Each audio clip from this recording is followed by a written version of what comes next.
Hi, I'm Sydney Bowles, and welcome to another episode of BNEWS In Depth, where we dive deep into a major issue here in Burlington. Today, we're talking about the growing number of Burlington public school students who come from countries outside the U.S., many of them from Guatemala.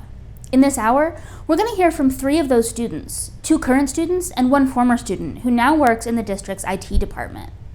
But first, last spring, 2 of Burlington's English learner program leaders decided to journey to Guatemala themselves with the hope of meeting these students' family members and learning more about their experiences. I started by asking Carrie Lamprey to describe her role with BPS.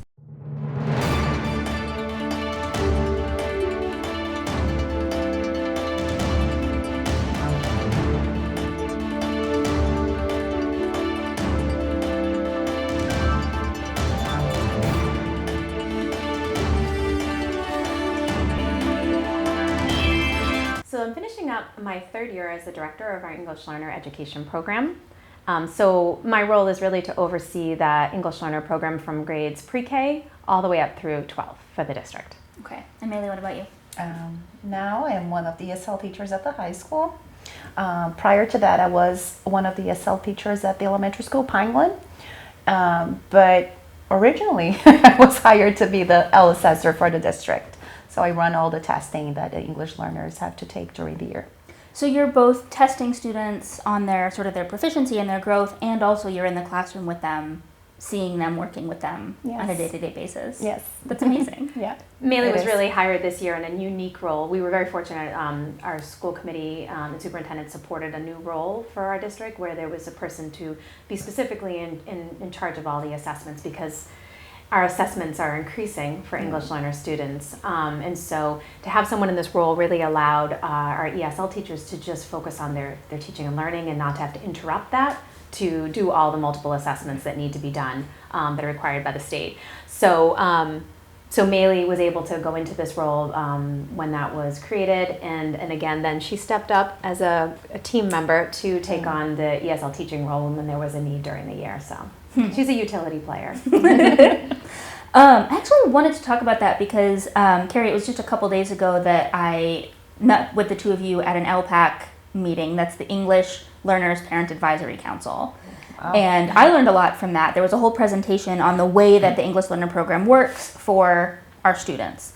So I wonder if I could trouble you to sort of give us the Cliff Notes version of what happens for the, and I learned this the other night, 303 English learner students that are here in our schools. So basically the program that we have in place for them, for the students. So basically, student arrives into our district, any student actually, native English speaker even, and they fill out a lot of paperwork. And so part of that paperwork is a home language survey. It is a requirement from the state for all families. And that question asks them about language use. And again, parents fill that out, any indication of a language other than English, and that identifies the student for some additional screening.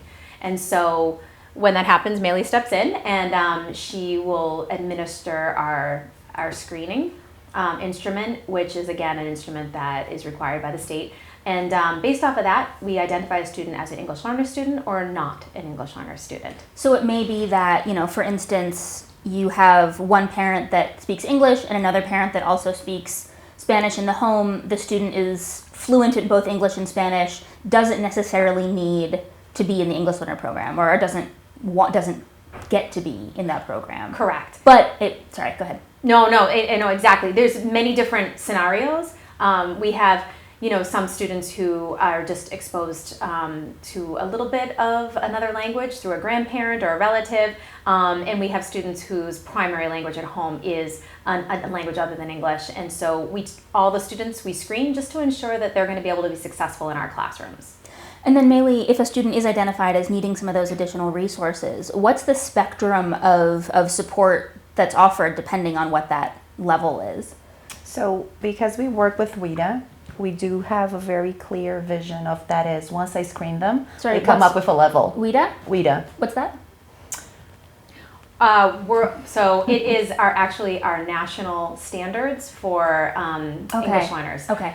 So it's a national organization based out of Wisconsin, and it basically provides us with our standards for instruction and our assessment instruments. All the Sorry to assessment. interrupt. Yeah. No, that's okay. That's a good question. Yeah, it's a good question. Yeah. So WIDA provides us with, once you have the levels, once they are screened. Oh, my Italian side speaking here. You have the levels, and the teachers are provided with the scores. So depending on those scores, the kids will get services based on what they need to acquire, like at different proficiency level. So the population of English learner students has grown pretty significantly in Burlington over the last couple of years, up to 303, as we said. What has been the change in the needs, in the countries of origin, in just what that population looks like? So that has changed significantly as well as the growth that we've experienced. So while in the past we had a large population of students coming from India, for example, and many of them were coming into the country. Their parents were working in a lot of our tech industries. They were coming in with high levels of education that were very formalized, more similar to our system.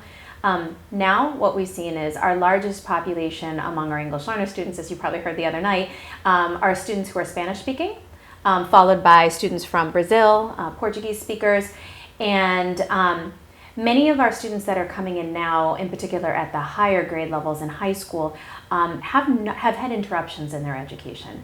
They may not have attended school consistently in their home countries, regardless of even the journey and the trip. It's even when they were in their countries, many of them had not attended school regularly, or their school was not as a formal system of schooling like we have here. And so we identify those students as well. And when we find a student has had some interruptions in their education, we do some additional assessments, or Meili does some additional assessments, and we categorize those students in addition as SLIFE is the terminology that the state uses, or students with limited or interrupted formal education. And those are students that we need to provide additional support for. And so I would say that that population has also increased significantly, particularly at the high school. And so that brings a need for additional supports and resources. I actually want to talk about that a little bit more, because I think I'm fairly new to Burlington. I'm learning so much about this weird and fascinating and wonderful town. And I think something that I've picked up on quite a bit from different folks that I've talked to, particularly Superintendent Eric Conti, is that he is talking about this quite a lot in preparation for maybe some changes to the program. And he always says we are not talking about this exclusively from a needs or a deficit perspective. We're talking about the value and the excitement and the opportunities of having these students in our schools.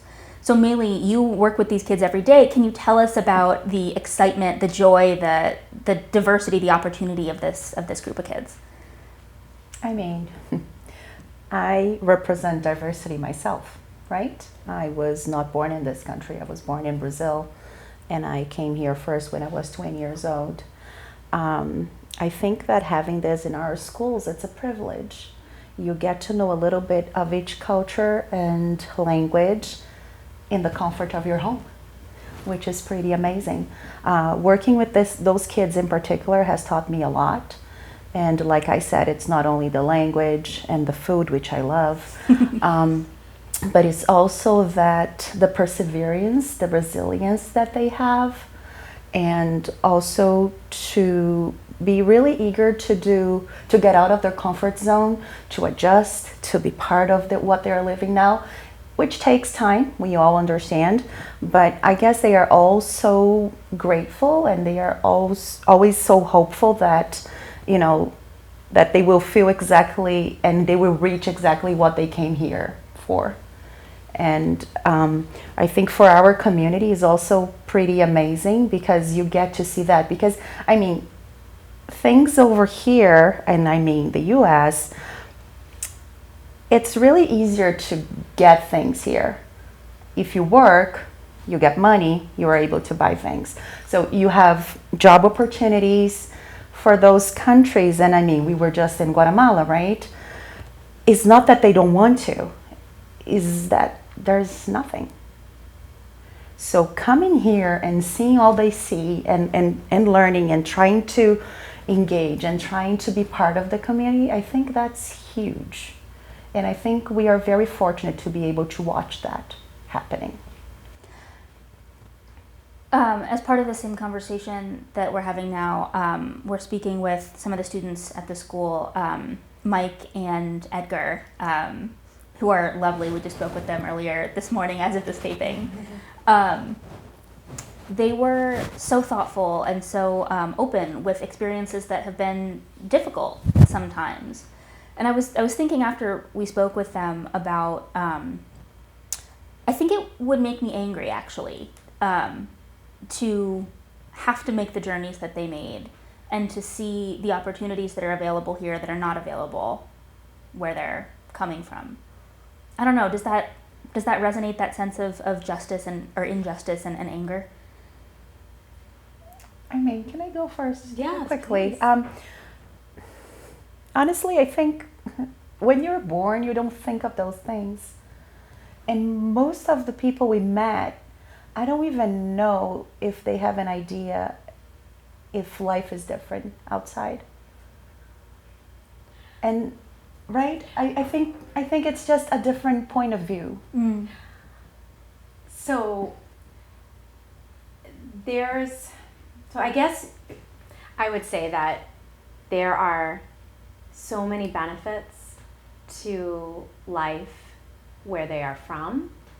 And yes, there were reasons and challenges why they needed to come here as well.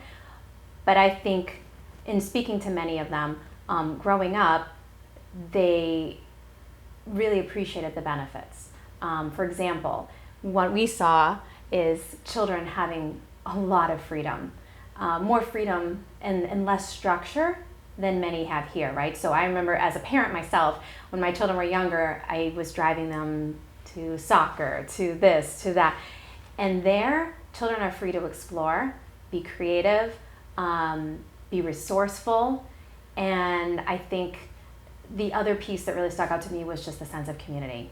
And I think that's one of the things that is hard in the adjustment here, because the richness of the community that is there is not fully here. Mm. And so while that many of the folks that have come here, they help each other, they pull together as a community, it's not the same. And so I think that that's the piece that, yes, a sense of injustice in the sense that I had to leave to come here. This was not necessarily a choice. It was a must. Yeah. But at the same time, I think there was an appreciation of what was there. It's just more of, this is what I need to do. Yeah, I just want to give one example of that. One that I saw there and one that I see here basically every day. So we were there, right? So it was a big celebration because we were there. We were visiting, we were guests, and people were really excited to even look at us, especially Carrie, because of the way she looks. And we are very different from the way they look, right? So we are in this small village, and they are asking us to touch our hair and things like very simple as that. And for dinner, they made tamales. And really, it was just the family, like 4 people plus Carrie and I. So 6 people total. And then a couple of neighbors, which, 20 tamales would do, right? All of a sudden, we see like 130 tamales. And then I was asking her, like, Senora Aura, why do we have so many? She's like, no, because we are celebrating. This is a party. We are happy that you're here. And I'm going to share these tamales with everybody from the village. So that gives me goosebumps just to talk about it, because it's pretty amazing. So, and then I saw her actually doing it. This little kid came out of nowhere. So you usually see the little kids coming out of nowhere, right? So they come, and then she's like packing 10 tamales and say, take it home for dinner. So that was beautiful. And what I see inside the classroom, now I want to give one example from here. When I am with this group of kids, the kids from Guatemala, we have a vending machine, right? It's quite new, like we're keeping it filled. And I'm guessing that they spend a lot of money on our vending machine here at the high school. So all the time that someone goes down to get something, they never bring only one bag of Doritos, for example, or hot Cheetos, which is their favorite. They count how many people there is in the cluster, including myself, and they bring me a little bag of Cheetos, and they bring a little bag for everyone. Or even if they come and say, do you have money for this? They won't hesitate, because, we've seen kids can be really selfish, right? They are not. They will give money, they will, water, like they share water all the time. So I think it's part of what we've seen in Guatemala, this sense of community, sharing, giving, even not having anything, I'm giving what I have, I'm sharing it with you. I see it all the time. So we've hinted at this Guatemala trip. Let's set the table a little bit for this journey that you guys went on. This was amazing. So it was spring break, right? You two went on a trip to Guatemala. Talk about why you made this trip, what inspired it, and how you sort of set yourself up and got on your way. So I have to say that this is something I've always wanted to do. I wanted to be able to get to know the country where our students are coming from, and Guatemala just happens to be the major country right now where we're receiving many of our students from. About a year ago, we had a little guy he was in kindergarten over at Francis Wyman. His name was Felix. His name is Felix, I should say. And I got to know Felix really well. He was just here with his dad. Mom and sisters were in Guatemala, and he needed some, health care, some dental, and so, I connected with Dad on that. And I guess just in getting to know him and getting to know the other students, and then seeing sort of where the struggles were in adapting to life here, whether it was the education or just life in general, the community, it was something that, kind of made me pause and think, well, wait, what is it that we're missing? What is it that was in their experience there that we're not providing for them here to help them be successful? So when we had a student like Felix who, was just so adorable, but he started, calling me with his dad and saying, can I please go home to Guatemala? I really miss it there. It kind of tore at my heart, and I thought, wow, okay, again, how do we provide we can't be Guatemala, we can't give them, that, but what can we do to help them feel like they can adjust here a little bit better? And so obviously by knowing where they come from, we can know how to help them adjust.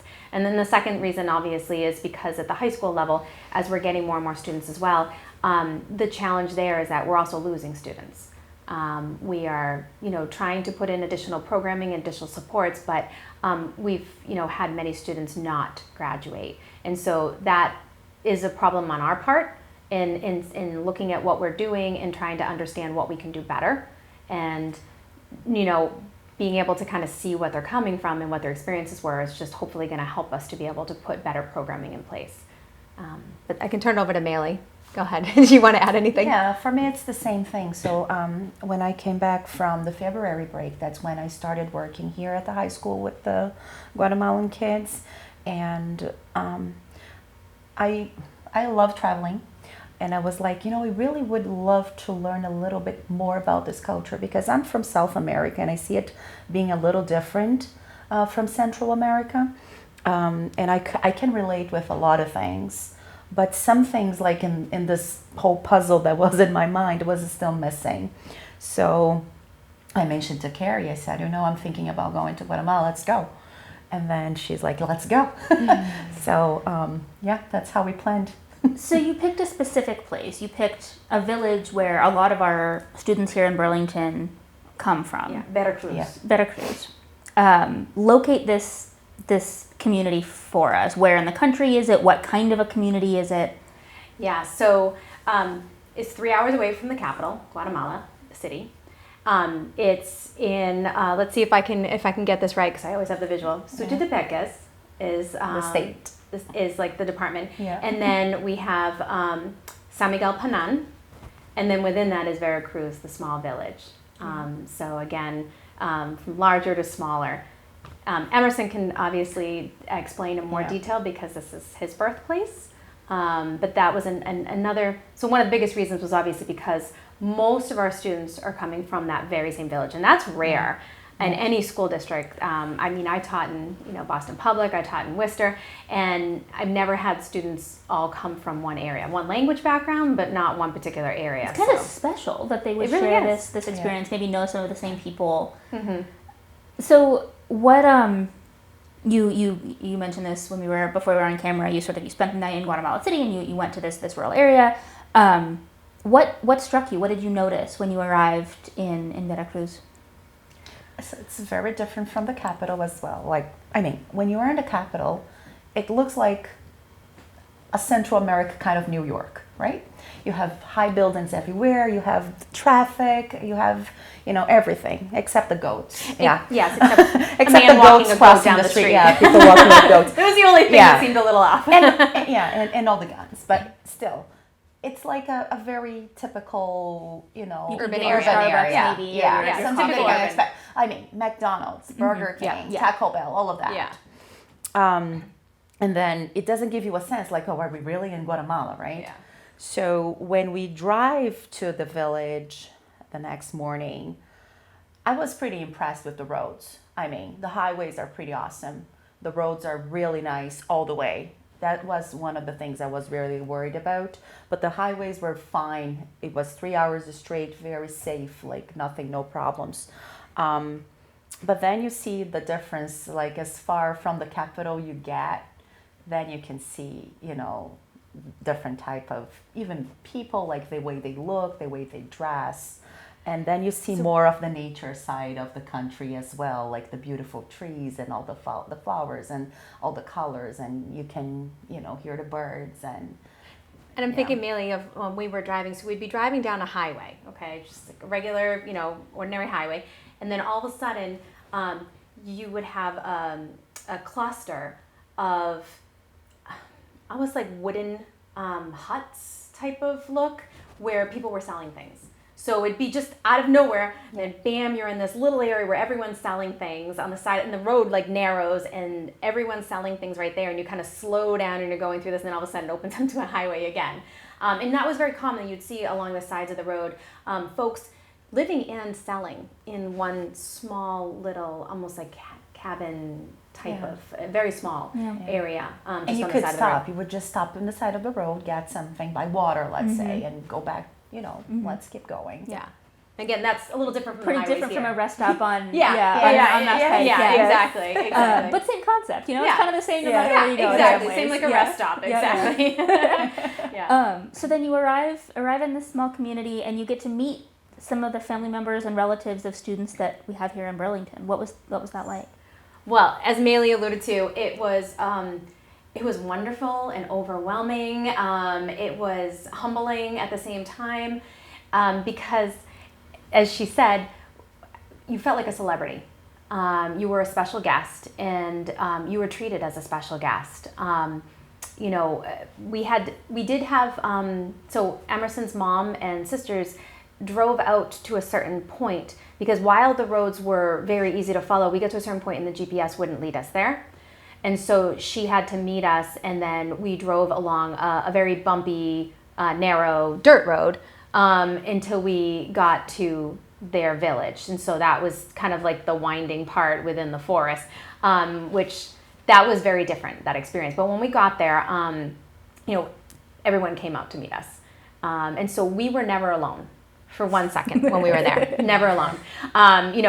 Even when we went in to get our stuff out of our suitcases, kids were always there with us, and that was, it was so exciting. You felt like royalty, and you felt like you were treated like just incredibly. And so, I think that was the part that stood out to me the most, and it was the whole community. So we always had a whole group of children following us everywhere. And I remember a sister of one of our current students here, I called her my assistant because she would say, "Can I hold your phone? Can I take the picture? Can I hold your water bottle?" So I felt like my own personal assistant while I was there. Yeah, that was pretty amazing. It was great. Yeah, it was great.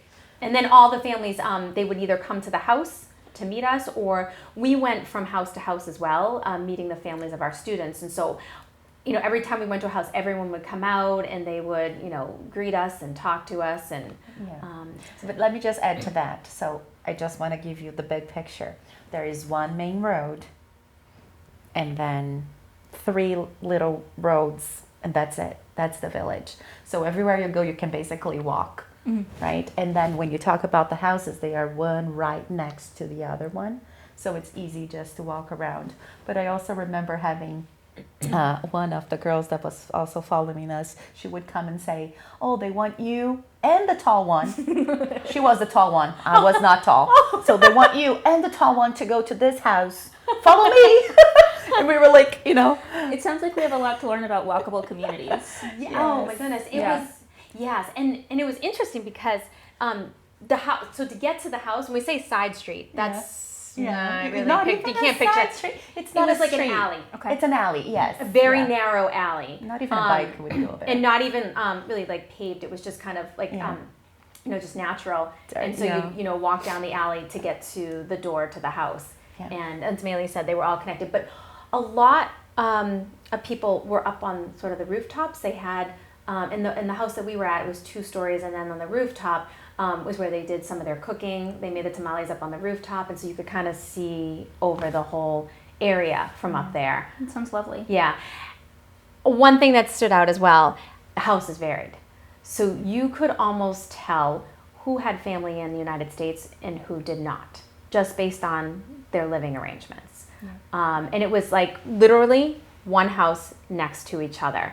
One house. They share a wall. Yeah, they share a wall. They share a wall. One house looked more similar to, what, again, not the same, but looked more similar to what we might find here, with a floor, different rooms. The other house, literally no floor, just a dirt floor, and then maybe just a couple of rooms. And one room has, a lot of animals in it, like chickens that they raise for their food.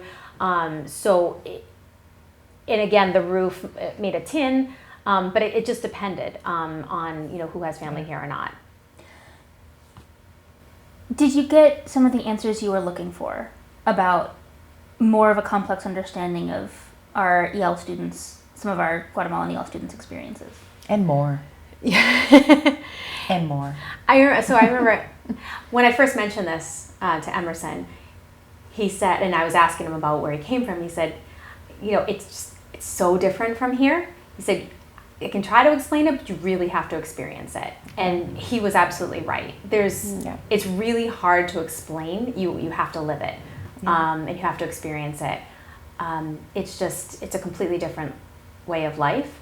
We were fortunate enough to schedule a visit with the school as well, and they were, again, just as accommodating.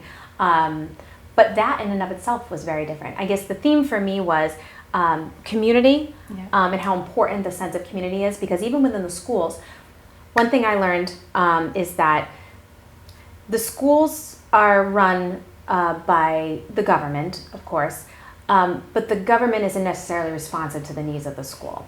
So, for example, they needed the school painted, and nothing happened. So the community all got together, the families, and they painted the school.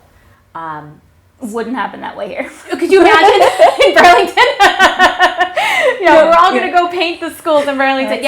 It's very different. And the same thing, snack time, lunchtime, snack time more because the kids go to school up until lunchtime for the elementary, and then the older kids go in the second half of the day. But up until snack time, community members come in and they have things like tamales, they have fruit that they bring in for the kids. Yeah.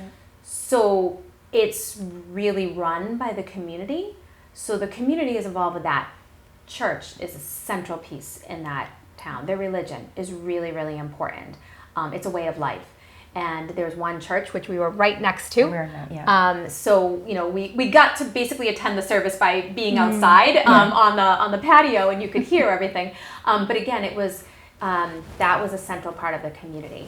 I guess it made me think about what life must have been like here long before we were born. Just again, a much more community-based.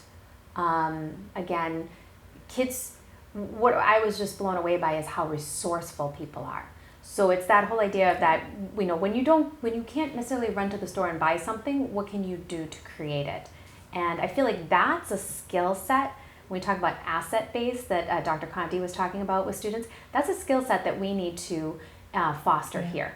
That outside the box thinking. So here's another example. One of the students designed a store in her house. And her mom, and this is actually Emerson's family, so I can say, his mom encouraged it, supported her, and they sell supplies to students that don't have School it. supplies. School supplies. That's great. School supplies. So kids come there and they'll buy supplies that they need. But again, this is the entrepreneurship that was developed out of the fact that they didn't have a store to go run to. There's no CVS. There's no store right down the street. So that kind of thinking, that, we need to be able to foster. The resourcefulness of not having tools or certain things that you might need, then you create, right? Or you come up with ideas. In their play, they're more creative because they're not sitting in front of. One thing I noticed, kids were not sitting in front of their phones playing games. They were not on technology playing games. So again, there was more outside play, creative play. Can I add to that? Please. I'll give you another example. It's related to food, of course. So, so we are there making those 130 tamales, right? We run out of banana leaves. That's where you're supposed to, roll your tamales in. So they just get a knife. They go up the hill. They cut the banana leaves. They bring it back, and we are rolling tamales. And you keep going. And we kept going. And I'm like, that was such an experience for me too. That was. Because it's just so nice to have things right there, and you can just go and get it. And that's why I was saying before, it's just that they don't know any different. What if I was making tamales at home? I would say, I have to go to the store and I have to buy banana leaves because I ran out of them. But you have this 12-year-old getting the knife and saying, I'm going to go get it. And we follow her because we want to see how it is. And then she's there getting it all by herself. And we are talking. You let the kids do the work and we're talking and. And you made me think of another thing too. Helicopter parents beware, because it is not your type of community to be in. Again, one of the children, she goes up the hill with a knife and she's, climbing up, getting the banana leaves. Nobody's telling her to be careful. No. Nobody's saying watch out. No. Again, there's confidence and there's trust in what children could do. Yeah. Again, another example, a little toddler walking around on the patio up above on the second floor. Nobody was telling him to be careful about the edge. He just didn't go to, what I mean? It just was. There is nothing on that edge to protect him from falling. Yeah. Nothing. No. Just his own, skill of being, okay, I'll fall. I'll stay here. A sense. But it's that kind of freedom. There were not parents telling kids to be careful, watch out, overseeing what they were doing, overseeing their play. Are they arguing? Are they getting along? Kids were free to learn. And I think we see a lot of that independence in the students that we have coming in here. Yeah. And that also was the hard part. To bring it back to our little kindergarten student. He felt like it was almost like being in a cage. So he was living in Lord Byron, and for him it was, I can't go out and run around and explore and be free. I'm closed up into this little area. And so I think that's a hard piece to get used to. It is. Yeah, let's come back to Burlington. It's been really fascinating to learn about the trip, and I want to dig into what you do with this now. I mean, we've talked about ways in which Burlington is working on expanding our programming or changing some of our programming to meet the needs of this population. What did you learn about what those needs are? How do you integrate those experiences in Guatemala with trying to fit that in? I don't even know what I'm trying to ask, to fit that into this school and this very regimented school program. We need to rethink our curriculum and our way of teaching. And we do that, but I think we need to rethink it more globally. Hands-on, project-based, real-world applications. Those are kind of like buzzwords around working with students from a similar type of background as our student. But it became even more clear why those buzzwords. They weren't just buzzwords for when we had that experience. They were real. The need for, okay, you're going to learn area in math, okay?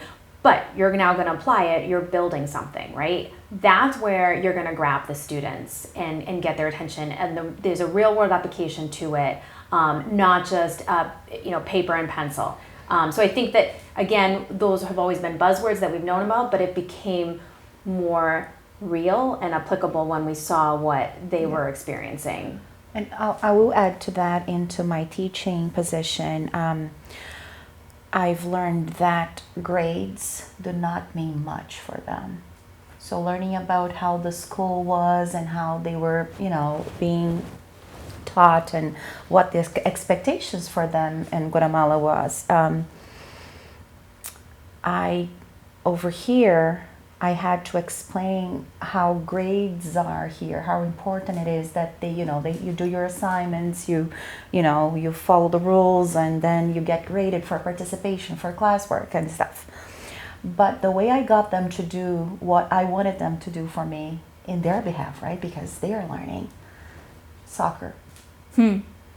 So once I told them that, okay, if you work hard Monday to Thursday, on Friday we can go to the field and we can play soccer. That made a huge difference, like the way that they were, really doing their assignments and putting a lot of effort into trying to understand. Because I would say, if it's not done, we're not going anywhere, we're going to stay here. And then I watched them playing soccer. And I guess the reason that they like it, of course, they're boys and they love soccer, and I love soccer myself.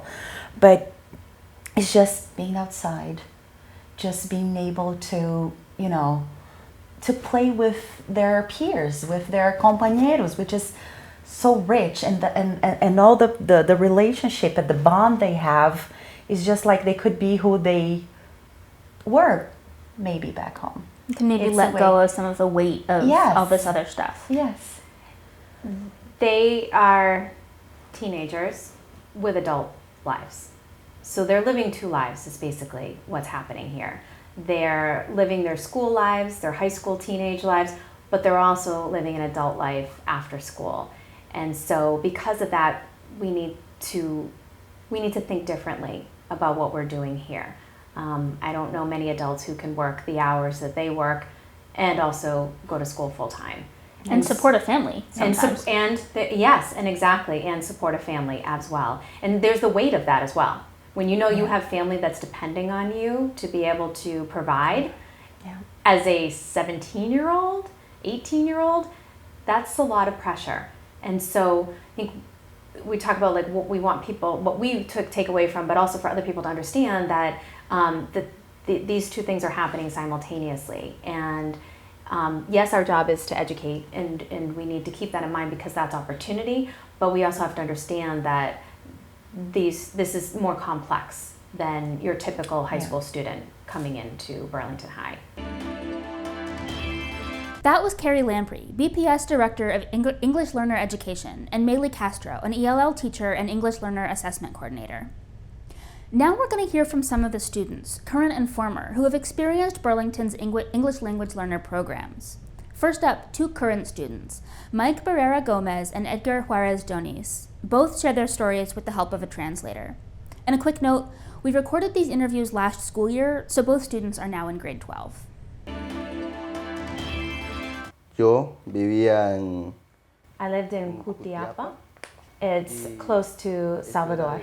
So I worked all the time in the morning and went to school in the afternoon because I was working to help my family. Are there things that you miss about your hometown? Las comidas y los amigos The food, the friends, y la familia. and the family. Yeah. How did you come to be in Burlington? Did you fly? Did you take a bus? Por México. I spent 15 days in a car and a bus going through Mexico. So after I entered immigration, I went into a house for a week before entering the United States. So when he entered, they checked him to make sure he didn't have any sicknesses, if he needed any clothing. One night at 11 o'clock at night, he had to change his clothes, take off his shoes, put on Crocs, and then they moved him. After he was on the border, and so then after that they moved him to the middle of Texas, where there was a military base. So then I had to wait for my cousin to get the paperwork, but he was working. I was there for a month, but it was difficult for me because it was the same routine every day. So after that, when all the paperwork was ready, and my case could go in front of the court to be able to approve. After that, after a few days, they told me that I was approved and that I could come into the country. The next day I woke up and they informed me that I could leave. And then they asked me lots of questions, like if I was ready to come here, if I had any sicknesses. They took me to the airport and I spent 5 hours in the airport. I got onto the plane at 2:30 to go to Chicago. Then I had to wait for the next flight at 8:30. And there was another flight to New York, and then the next flight was at 9:30. And then my cousin came to get me in his car, and then we arrived here at 2 in the morning. Llegamos como a las 2 de la mañana acá. Mike, why? That's an incredible journey, very long and difficult, it sounds like. Este es un viaje muy increíble, muy largo, muy difícil. Fue muy difícil. It was very hard. Why did you make that journey? Because I wanted to be here to help my family. Because we didn't have a lot of money, I had to make this trip. I want my family to be well. What did it feel like on that journey? Were you frustrated? Were you scared? Both? Okay, so I wasn't scared because I had made a trip before. Only a little sad because I had to leave my family. What surprised you the most about being here? Como que So in Guatemala, you can go out with your friends and play soccer, for example. Because you're living in a village, you can go out on a bicycle. So here you could do the same thing, but I don't have any friends here and I don't have time because I have to work and go to school here. That's a lot. That's hard. Es mucho, es difícil. yeah. What do you like about school here? ¿Qué te gusta lo más en la escuela aquí? Pues The teachers are really nice and they help. son muy They help the amables, students. lo apoyan a uno, siempre están pendientes de uno y todo eso. What's hard? What's difficult about school here? ¿Cuál es lo más difícil en la escuela? Comunicarse con las demás personas. Communicating with other people. Yeah. En inglés, por supuesto. Yeah. Learning the language. En yeah. español no. En español no. Mike, what are your dreams for your future? En el futuro. So right now I want to learn English, and then I want to be able to graduate from high school, and then I hope to have the opportunity to go to college. I want to be a mechanic. Thank you very, very much for speaking with me today. Gracias por hablar conmigo. You're welcome. Yo soy de Guatemala. I'm from Vivo en una Guatemala. ciudad llamada I lived in Santa a Rosa. town called Aldea Santa Rosa. Rodeo. What is your favorite part of where you're from? De donde yo vivo. There was more freedom where I lived, and there weren't a lot of people en una where I aldea lived. The donde population casi no was había small. Mucha población. How did you come to be in Burlington? Did you fly? Did you take a bus? Yo salí de mi casa. I left my house June 23rd. I had passed through Mexico in 10 days. I arrived in the United States July 7th. Pasé por todo When I got to the México. United States, immigration took me in. Llegué a Estados Asked Unidos el for 7 de identification. julio. So he went into a detention center. They asked for like my identification, my name, if I have any allergies. He received all of his shots, his vaccines, including for COVID. Las otras dos personas salieron positivo a coronavirus. Okay, so the other people were positive for COVID, so Así que nos hicieron otra prueba de coronavirus para saber si estábamos contagiados o no. yeah, so we had to do more testing just to make sure he wasn't contagious. That sounds very scary. Were you scared? Bueno, yo no sabía. So when I was living in my village, my dad called my mom to say that, I could leave to come here. I cried because I didn't want to leave my mom. What surprised you about Burlington, about the United States? Cuando vine acá a Boston, When I got to Boston, I had taken my first plane ride from Arizona. It took me through Arizona, Texas. I went to the airport in Texas and then here. When I got off the airplane and I met my dad, he was surprised. He's like, "You were my father?" Did you know him before? sí lo había visto. Bueno, él se vino para acá cuando yo tenía 10 años. Oh, so he had come here when he was only 10 years old. So it had been a long time. What is it like to live with your father? August 15th, my dad got an apartment. A mi papá le So I live dieron with my dad, my cousin, and my brother in the él, house. mi hermano y Everything's yo, good, no problems. Do you have a job? Do you work? Yes, I have a job. What is your job? Cooking. Okay.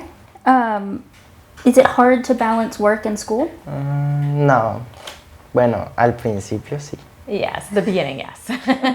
No, but at the beginning, yes. No, but at the beginning, yes. And you figured it out? Porque First, bueno, I was working with pizza, and this first night he got home and he said to his dad, "I don't want to go to work." So I got home, went to bed at 11 at night, and I slept until 11 the next day because I was so tired. So I got another job at a different restaurant named Black and Blue. So I liked it there and worked there ya since llevo the casi 15th of 15 de October. octubre. Cumplo 2 años de estar ahí trabajando. What do you like about school in Burlington?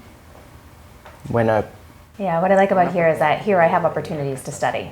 There were 2 years that I couldn't study in the school. I was surprised when I came here because everything was in English and I didn't understand anything. Yeah, so when I first got here, it was difficult to find my classes and to go through the hallways. para mí, Edgar, what dreams do you have? What goals do you have for your future? para mi futuro, I want to go to college for lo my primero future. que But first I have to learn English. y quitarme eso del... Es que me da nervios hablar inglés y me cuesta mucho. I'm nervous to speak English. It's hard. But you understand. You know what's going on. Yo entiendo, pero me da miedo hablarlo. I understand, but I'm scared to speak it. But little by little, right? Poco a poco. Edgar, thank you so much for speaking with me today. It's been such a delight to get to know you. Muchas gracias por hablar conmigo. Fue un placer para conocerte. El placer fue mío. Pleasure was mine. Now, Emerson Perez graduated from Burlington High School and is now an employee of the district in the IT department. I started by asking him to describe his hometown. So it's actually a small village. It's like 3 hours and a half from the main city, which is Guatemala City. Well, it's just probably less than 1,000 people living there. Just the village is between hills, green hills, and there's a river that goes through the village, and just humble people living there. Yeah. What made you want to come to Burlington or need to come to Burlington? Well, so first, because I was studying in Guatemala, and actually the education system is very different here. So, and like, if you want to have a higher education, you gotta pay a lot of money. So, and then since my dad was living here, and I was like talking to him about like, you know, like I watch news and like friends living here that they said there are a lot of opportunities here. So I just decided to like just move to the US and see if I can, you know, like achieve my goals and like the career I wanted to take back in Guatemala, but I couldn't because of the money situation. Yeah. Tell me about that career. What are your goals? So when I was back in Guatemala, I always wanted to work in technology, you know, or a career related to technology, but I never had the money to go into that kind of school. So what I had to do is I went to like a technical school and I was studying to be a mechanic. But my dream and my goal was to be like to work with technology. And you're kind of doing that now. So it's kind of a dream come true, a little bit maybe. Oh yeah, I'll say it's the American dream. It's the American dream because when I moved to the United States, and at the beginning, being honest with you, I didn't want to go to school because I said, oh, I'm just gonna work at the restaurant and make some money, you know, and save it. But then I realized that I see my future, like working at the restaurant. It's not gonna be that well. I mean, you can make a lot of money working at the restaurant, but I still was thinking about the technology job that I always wanted to do.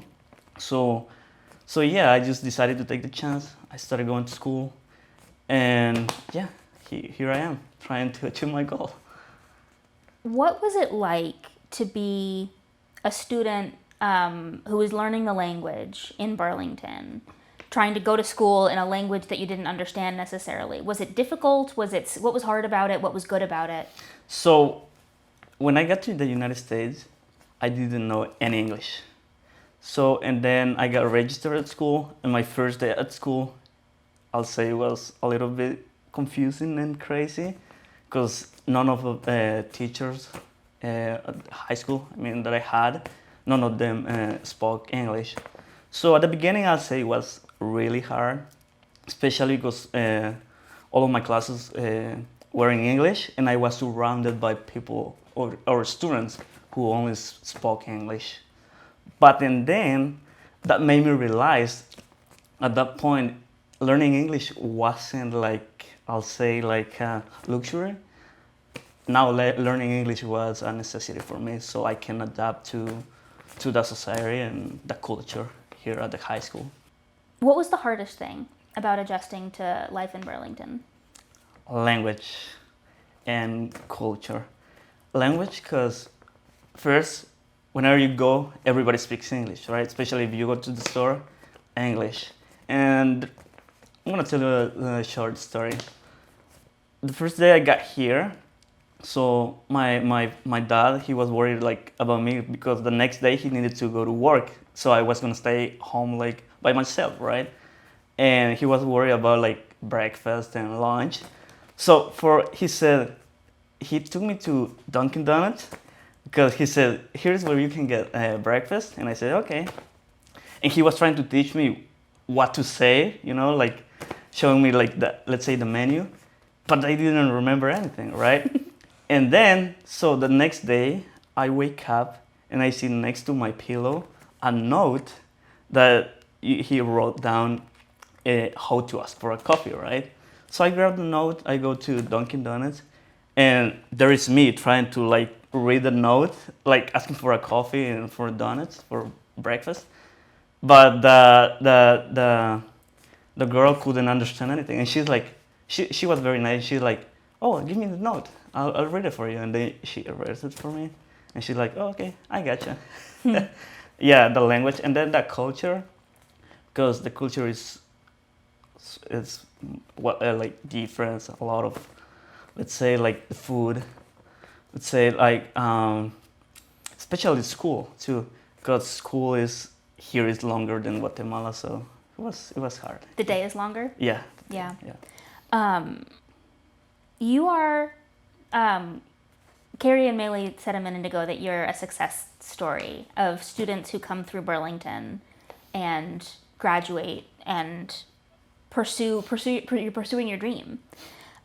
Looking back now, for students that are coming in now, that have been here for less time, what are your worries for them? What are your hopes for them for the newcomers? So my first worry is family support, because some of the students, they are coming here, they're staying with their cousins or their uncles, and some of them they don't wanna change their culture, and I know some Guatemalans that their culture, education is not as important as here in the United States. So that's my worry about some students not getting the right support from their families. And second is the language and the classroom. Let's say they don't know any English and they go into the classrooms, and at the beginning the teacher is explaining, but probably they don't understand anything, so they'll be upset of not understanding anything. So they'll probably be what am I doing here? Why am I spending time in this classroom not knowing what the teacher is teaching? It sounds really frustrating. Yeah, they get frustrated. And my hopes, of course, is I hope they graduate from high school and they attend college, and probably we can make big changes either back in Guatemala or here, Mm-hmm. What do you wish that the Burlington school administration understood about you and students like you? Well, the first thing is that every student is they are making a big sacrifice. They are leaving their families back in Guatemala, and they are coming to the United States. Like, they heard that there are more opportunities here, but when they are coming, they don't know what to expect from this country, you know. And when they get here, it's like hard for them to adapt to, like, especially to a new like school system, which is different than Guatemala. And yeah, that's especially like they have a hard time, like especially for longer school like days, and the language. They need that support. They need the support. Yep. Emerson, those are all of my questions for you. Is there anything else that you would want to add? I don't think so. I think Okay. I'm good. Thank you so much for speaking with me. It's been awesome. You're welcome. That was Emerson Perez sharing his experience as an English language student here in Burlington. And this has been BNEWS in Depth. Thanks for watching. Burlington schools are continuing to develop programs for English learner students to help them adjust and thrive, and BNEWS will continue to tell those stories. So stay tuned.